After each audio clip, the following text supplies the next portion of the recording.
you very much. I'm Philip Booth, and I'm Professor of Finance, Public Policy and Ethics at St Mary's University in Twickenham, and also Senior Academic Fellow at the Institute of Economic Affairs.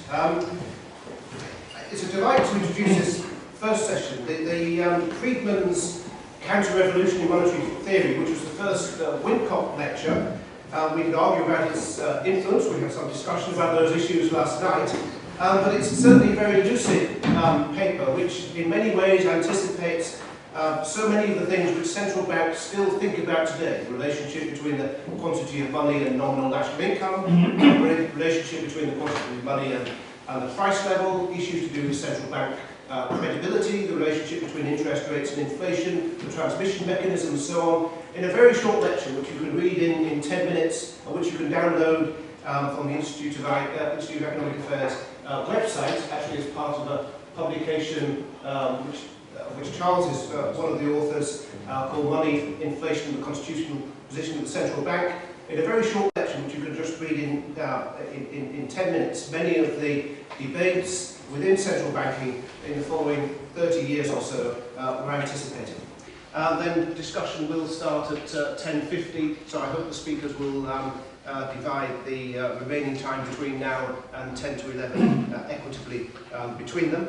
And the first speaker is Michael Oliver. Michael is the co-founder of Global Partnership Family Offices. He's taught at a number of universities in the UK, the US and France. Has been a senior lecturer in finance at the Open University, and is published extensively on monetary history, and especially some notable publications with Gordon Pepper. So, Michael, please kick it off. Thank you very much, Philip, and thank you, Tim, and I don't think Tim the second time, and Juan, for your invitation to speak at the conference on Friedman. And James, thank you very much for last night's stimulating talk, which I think sets it off quite nicely. And in fact, until recently, interest in British monetary policy in the 1980s had fallen out of favour, I think, with economists and economic historians. For the former, it was ancient history. For the latter, it required more material from the archives before we really started digging up and going into detail about what was going on. The contributors to Needham and Hotson's edited book on the 81 budget are perhaps the first to use archival material for the period, and Duncan's recent book as well, but that only draws on material from the early 1980s because, of course, it ended in 81-82. Perhaps one of the outcomes of this conference will be, of course, that Friedman becomes much more interesting to British economic historians, and we begin to go through and trawl the archives. And the sheer number of files in the archives for the period 79 to 1990 is quite overwhelming, to be honest, for the Bank and the Treasury. I think for the 60s, if you type in the words monetary policy, you come up with about 30 files. For the 1970s, you get about 110 files. For the 1980s, if you type in the words monetary policy, you get about 650 files, just on those words, let alone everything else associated with monetary policy. You type in MTFS, and it's just, shed loads of material. Now, the advent and, of course, the abandonment of monetarism in the UK during the 80s cannot be just dismissed, I don't think, as simply a footnote in the history of economic thought, as some would like to do. And for at least three reasons, I think the period should be of major importance for all social scientists. First, these shifts in macro policy are rare. Secondly, from the 1970s, there was a considerable blurring between the roles of key players in economic policy making, like politicians, officials, academics, think tanks, and the media. And finally, and I'll come on to talk about it in a minute, there's a question mark, a legitimacy question mark, so to speak, over the so-called British monetarist experiment. Specifically to the extent to which, over this period, after 1979, we can actually call it monetarist in any shape or form, and whether it was Friedmanite in any sense of the word.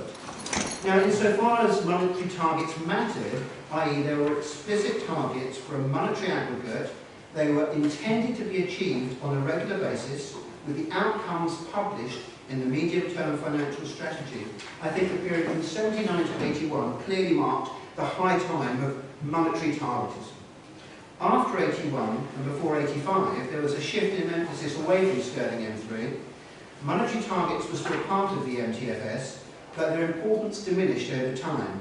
And after 85, of course, there was a shift to an external target, culminating in a disastrous shattering of the Deutschmark between 87 and 88. The conflicts then that arose over monetary management in the British economy really in the 1980s stem from a discussion over the exchange rate. These are central in the decline in British monetarism. Now this story has been told many times, including by me, by Tim, and many others as well. Whatever is now written, using archival material, I would suggest, is unlikely to appease those who argue that the British monetarist experiment was either a success or was not successful enough because monetarism a la Friedman had not been tried. And it's unlikely to have actually appeased the critics of monetarism who believe the whole experiment was hocus-pocus nonsense. And on that, I came across a nice little correspondence between Kit McMahon and Gordon Pepper in 2005, when he said neither Dow, Ford nor I believed at all in Friedman monetarism. It was quite simply that the bank, and Charles will say more on this, did not accept some of the more extreme arguments as they saw it from Milton Friedman. Now my full paper touches on many of the things that will be raised in this conference, but in the time available to me I just want to mention a few things. One, talk about social learning. Secondly, explore Margaret Thatcher's views, or touch on Margaret Thatcher's views and views of others in the Conservative Party, and conclude that Friedmanite monetarism was never going to succeed in the institutions actually charged with implementing it, because they did not believe in Friedmanite monetarism. First of all, on social learning, and I have great sympathy with James on this, one of the problems with illuminating the black box of policy making is the issues, the definitional issues we encounter when we treat ideas as independent variables and then try to work out empirical testing and looking at the power and impact of ideas. And political scientists are far better at doing this than economists or economic historians, to be honest. Berman has suggested that for ideas to influence political behaviour, two conditions must be fulfilled. There should be carriers, individuals or groups, who promote the idea and build coalitions of support. And if you think about the 70s in particular, we had that.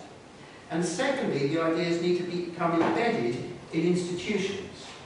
Well, we had in part, but not completely. So Friedman's social learning model, which really attracted my attention in the early 1990s when I was doing my PhD, was absolutely splendid at talking about policy paradigms and moving from first, second and third order change. It was superb.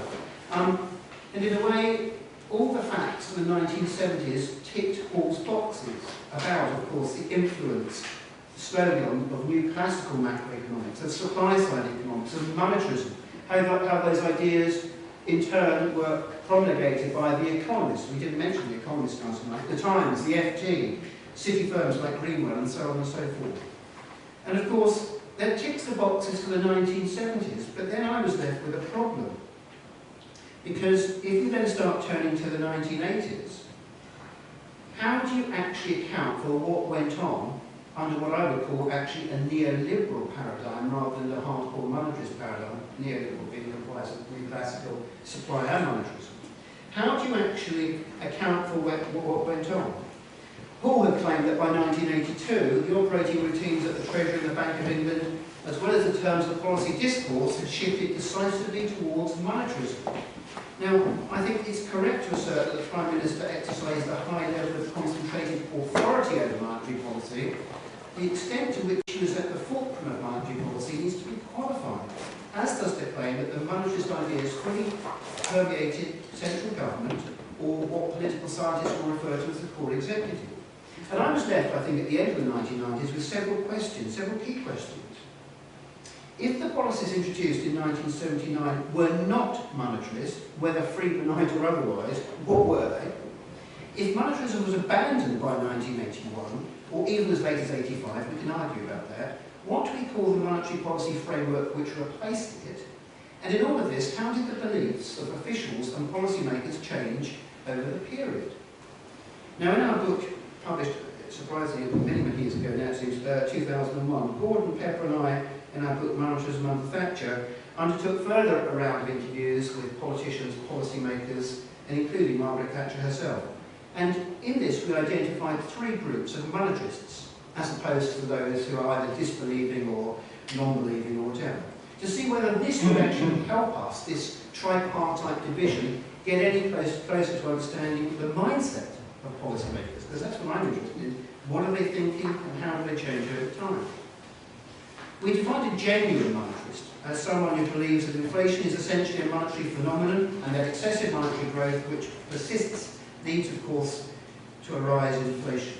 And they stress that the time lag between this is long and variable, and it follows from that that it's insufficient to actually fine-tune the money supply, to boost it in an attempt to minimise recession, deter it, to minimise a boom. The best policy is to aim for steady monetary growth. We also identified a group known as political monetarists. They want to publish targets to influence expectations. And there's a whole group of different expectations that they're trying to influence. There could be a hidden agenda, it could be an explicit agenda. For example, an associated target for the public sector net cash requirement helps the bank to argue with the Treasury that fiscal policy should be tightened. It strengthens the Treasury Minister's hand when he or she is arguing with a minister in charge of expenditure, and so on and so forth. And we argued in that book, and Peter did confirm this, that during the 1980s, Peter Milton was a political monetarist. And that was supported by an interview. If you closely read his 1980 Jubilee lecture, it's all in there. The third group we call pragmatic monetarists, and in the words of Sir George Blunden, who was Deputy Governor in the mid-80s, by the end of Geoffrey Howe's chancellorship, some of the original converts to monetarism had become disbelievers. Many others had actually accepted the theory, but didn't think the theory could be implemented in practice. Now, this division, and there's more to it of course, was well received in a way by academics and policymakers, but it didn't go down too well with Sir Geoffrey Howe. And I remember being mauled in print and in public at a lecture. We're still trying to work out why Geoffrey was so angry with us. He admits himself he didn't possess the technical qualifications to choose between the different measures of the money supply. We know from Peter Milton that the policy pursued under Geoffrey Howe's chancellorship was political monetarism. Edmund Dell has argued that Howe's monetarism was like Treasury policy. And in fact, in his 2004 lecture, 3 years after our book was published, he actually admitted he was no longer a monetarist. Game over. Now, Duncan, you've been charged at this conference with actually delivering a paper on the arguments between the narrow and the broad. And for those seeking detailed econometric work, there's a slew of files in the Treasury and the Bank about all these different measures. And of course, sterling M3 was chosen because it had become a better predictor of inflation than M1. The Labour government had used sterling M3, and the financial markets were familiar with that, and for trying to manipulate financial markets, where you have to keep playing the game, don't you? And in time it became a large component, of course, of the growth in M3 with the public sector borrowing requirement, which the Thatcher government wanted to reduce. The difficulty was, I think, that over time the concern with controlling spending defined what monetarism came to mean. Instead of defining and implementing monetarism independently, the government defined it in order to reach other goals. And by choosing sterling M3, the government turned monetarism into balanced budgets. Pepper, of course, was the leading exponent, as you all know, of MBC, and very influential on Margaret Thatcher. And many saw him as a close disciple of Milton Friedman. Much has been made of Friedman's criticism of the Green Paper monetary control in his written evidence to the Treasury and Civil Service Select Committee. But Andrew Britton, in a note to the Chancellor, which was then passed on to the Prime Minister in yet another one of her rounds of seminars, suggested that taking Friedman's evidence as a whole, there is more in it to help than to harm our presentation. MBC aside, the critics seized on those missed monetary targets and their attacks and sharpened their attacks on the government's monetary strategy, and including Milton Friedman. I mean, the Hendrik Ericsson critique of the econometrics in Friedman and Schwartz's monetary trends, of course, as you mentioned last night, James, led to a scathing attack on the empirical basis for monetarism and the integrity of Milton Friedman. Walters claimed, in a note I've just discovered, that the Guardian's headline in article was scandalous, a scandalous distortion of discussion. In the version I read, Henry never made the accusation that Friedman distorts his evidence. Officials were very concerned that Hendrik Ericsson's conclusions had been seized upon by the Labour Party as a demolition job on monetarism. A briefing Lawson before his appearance at the Treasury and Civil Service Select Committee in '84, they said it was absurd to claim government policies stand or fall by any particular piece of econometric research. Now, of course, Nigel Wilson, who was one of the key architects of the NTFS, has caused a fair share of problems for the economic historian. Certainly, if he wishes to be judged, in my opinion, as a monetarist, as far as his wider neoliberal record is concerned, historians will probably be far more sympathetic.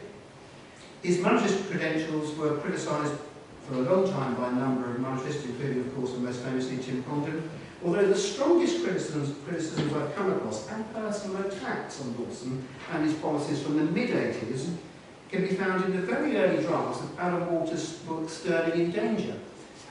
The positions taken within government and the advice given by ministers and officials were all edited out of the published book, but last year, in a Prem 19 file, they were all released in their glory, and they make for quite disturbing reading, if anything like that at all.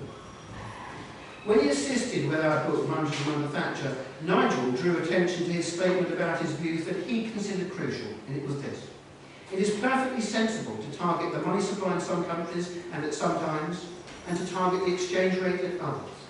And he describes the choice between a monetary or foreign exchange rate target as being a second-order decision, and defines an exchange rate target as a form of monetarism. Now, our conclusion then was that Lawson gave priority to the politics of targets and was not a monetarist, which fell within our definitions, or by no less an authority than Milton Friedman himself. Now, with the release of those official papers, we should be in a much better position to actually account for Lawson's move away, and he was a keen supporter of MBC initially, and towards the exchange rate targets in the 80s. Effectively, one thing I would like to point out is Lawson, of course, was instrumental in introducing the index-linked gilts in March 1981. The UK was the first developed country to actually push this through. And that was in opposition, initially from the Prime Minister, the Bank in particular, and a number of senior Treasury officials. But indexation, of course, was something that Milton had long since advocated. Turning to Margaret Thatcher, I haven't got too long to talk about Margaret Thatcher. I think anyone who is seeking to understand the influence that Milton Friedman had on Margaret Thatcher should pay close attention to her underlining in a draft of Alan Walter's entry on Milton Friedman for the Palgrave Dictionary of Economics, Palgrave Dictionary of Political Economy in 1985. For example, she underlines the word enormous in this sentence: the success of his advocacy, if far short of his wishes, has by any objective been enormous. Now, before she became Prime Minister, Thatcher claimed she was a monetarist. She announced her acceptance of monetarism in the 68 Conservative Political Centre lecture, and acknowledged later that Sir Keith Jones's Preston speech was one of the most powerful and persuasive analyses I've ever read. After she became PM, she could, of course, joined her other colleagues and become disillusioned with monetarism and changed her views. And we offered in our book, Monetarism under Thatcher, 3 pieces of evidence which indicated that she did not. And I'll quickly list these to give us time to move on to the next speaker. Point 1, writing about monetarism in the context of the NTFS at the beginning of the 80s, she actually makes it quite clear that the reduction in the rate of growth of the money stock was essential to reduce inflation permanently. And that at the start of the decade, the money supply was going to be controlled through adjustments in interest rates.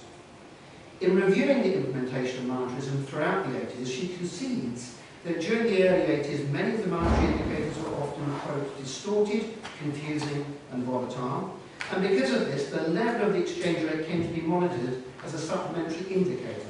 She does, however, again assert that price stability can best achieved by controlling the money supply, rather than following an exchange rate objective.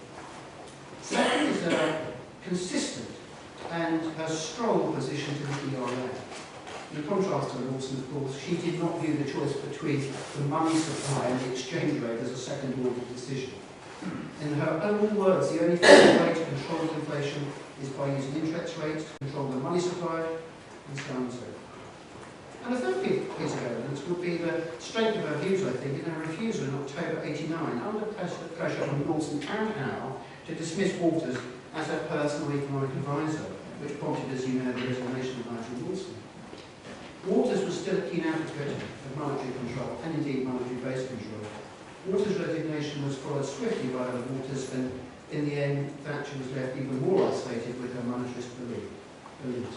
We concluded, after talking to her as well, that she was a genuine monetarist who had become a lonely one, if only by conviction and not necessarily by scientific argument. So a few conclusions. Understanding what happened to monetarism in the 80s is a far more complicated process than simply assuming that it was introduced in the mid-70s, became more active from 79, failed by 81, abandoned by 85. Unlike the 70s, where there's been a great deal of work tracing the rise of neoliberalism in the UK, there's yet to be a proper assessment for the 80s. Peter Hall's social learning model, I think, is useful for this, but effectively it also has its limitations because it doesn't actually explain what goes on through the 80s. Where does this leave Milton Friedman in all of this? Much has been made, of course, of Milton Friedman's comments during his lunch with Simon London of the FT in 2003, where he was reported as saying, the use of the quantity of money as a target has not been a success. I'm not sure I would, as of today, push it as hard as I once did. Now, what Friedman did not repudiate over his lunch, I think, green salad and eggplant, was that the core elements of monetarism, that inflation is essentially a monetary phenomenon, that excessive monetary growth, which persists, leads in due course to a rise in inflation, and that the time lag before this happens is long and variable, and finally, it's insufficient to fine-tune the money supply, and therefore the best policy is to aim for steady monetary growth. Thank you.